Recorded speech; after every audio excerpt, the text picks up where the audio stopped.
कि श्री जी की शरण में बैठ कर के राधा वल्लभ लाल जी की पावन सन्निधि में बैठ कर के श्रीमद् भागवत की कथा का रसपान कर रहे हैं।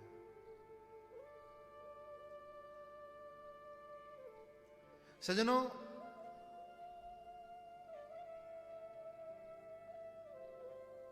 हमारे इस भारतवर्ष में सबसे श्रेष्ठतम नदी जो मानी जाती है उसका नाम है गंगा। और प्रायकर वैदिक हिंदू सनातन धर्मी जितने भी लोग हैं वो गंगा स्नान जरूर करते हैं।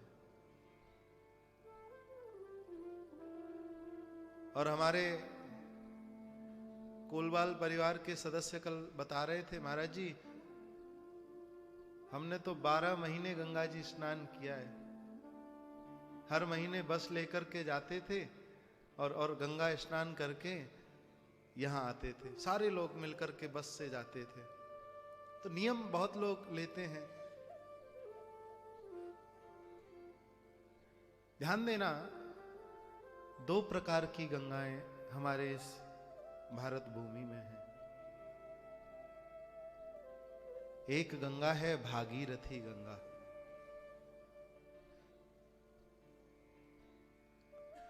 और दूसरी गंगा है भागवती गंगा। वो गंगा ठाकुर जी के चरणों से प्रकट हुई है और ये भागवती गंगा ठाकुर जी के मुख से प्रकट हुई है।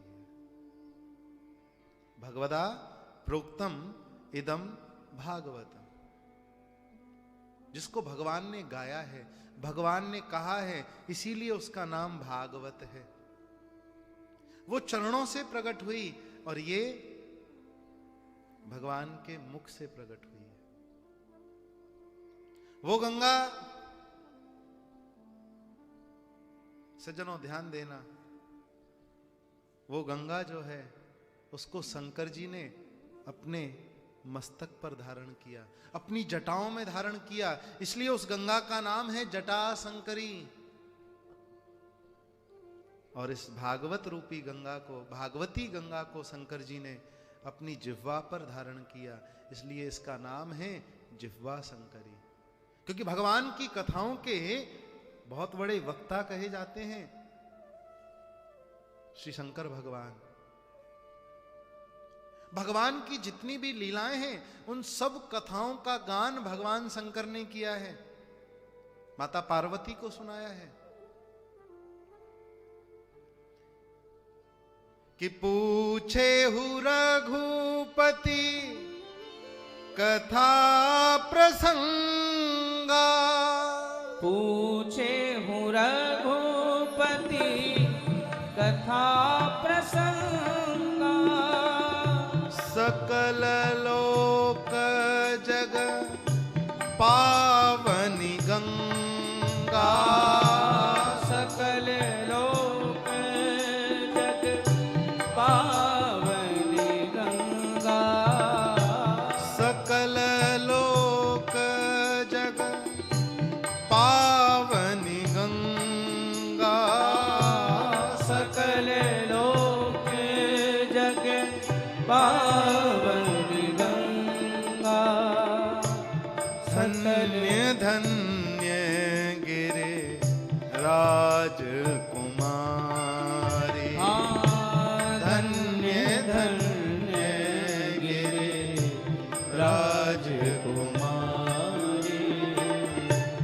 नहीं तुम समान हो उपकारी, तुम समान नहीं हो उपकारी। भगवान भोलेनाथ माता पार्वती से कहते हैं, हे गिरिराज कुमारी, तुम धन्य हो, धन्य हो। तुमने सारे संसार को पवित्र करने के लिए भगवत कथा के लिए मुझे आग्रह किया है कि मुझे भगवान की कथा सुनाओ। तुम्हारे समान कोई उपकारी नहीं। सज्जनों, वो गंगा जटा शंकरी और ये गंगा जिह्वा शंकरी। सज्जनों ध्यान देना, उस गंगा में स्नान करना है तो बस करके जाना पड़ेगा हरिद्वार, ऋषिकेश, प्रयागराज, काशी विश्वनाथ, गंगा सागर। पर ये गंगा कैसी?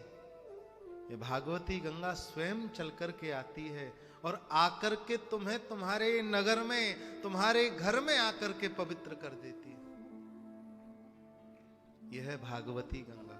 यहां जाने की जरूरत नहीं, स्वयं चल करके भागवत जी आती हैं, भागवती गंगा आती हैं और वो भागवती गंगा आकर के तुम्हें तुम्हारे घर पर ही पवित्र कर देती है। अच्छा, दूसरी बात, उस गंगा में यदि नहाना हो तो ध्यान देना, शरीर भी हष्ट-पुष्ट चाहिए। कड़ाके की सर्दी पड़ रही है महाराज, गर्मियों के महीने में जब डुबकी लगाते हैं तो एक बार में फुरफुरी आ जाती है, ठंड लगने लग जाती है पहली डुबकी में। चाहे मई जून में ही क्यों ना गंगा जी जाओ, पहली बार में डुबकी लगाते हैं तो बड़ी बड़ी ठंड लगती है। और इन दिनों में जाओगे गंगा स्नान करने तो कितनी ठंड लगेगी। तो उस भागीरथी गंगा में नहाने के लिए शरीर हष्ट-पुष्ट चाहिए, स्वस्थ चाहिए। अजी महाराज क्या करें, डॉक्टर ने 10 साल पहले बोल दिया है घुटने चेंज कराने के लिए, पर अब इसलिए गंगा जी नहीं जाते, पैर फिसल गया तो लेने के देने पड़ जाएंगे। पर ये गंगा कैसी कि तुम्हारा शरीर कैसा भी क्यों ना है, चाहे स्वस्थ है चाहे अस्वस्थ है, तुम चाहे बैठ करके सुनो, चाहे महाराज पैर फैला करके सुनो, चाहे लेट करके सुनो, चाहे सो करके सुनो, ये भागवती गंगा तुम सबको पवित्र करती। अरे वो गंगा बाहर के मैलों को पवित्र कर देती है, पर ये भागवती गंगा तुम्हारे कानों के माध्यम से अंदर जाती है और तुम्हारे हृदय के मैलों को दूर कर देती है। प्रविष्टक कर्णरंध्रेण स्वानाम भाव सरोरोहम। भैया, हम और आप सभी सौभाग्यशाली जो इस भागवती गंगा में अपने आप को पवित्र कर रहे हैं, निमज्जन पान कर रहे हैं।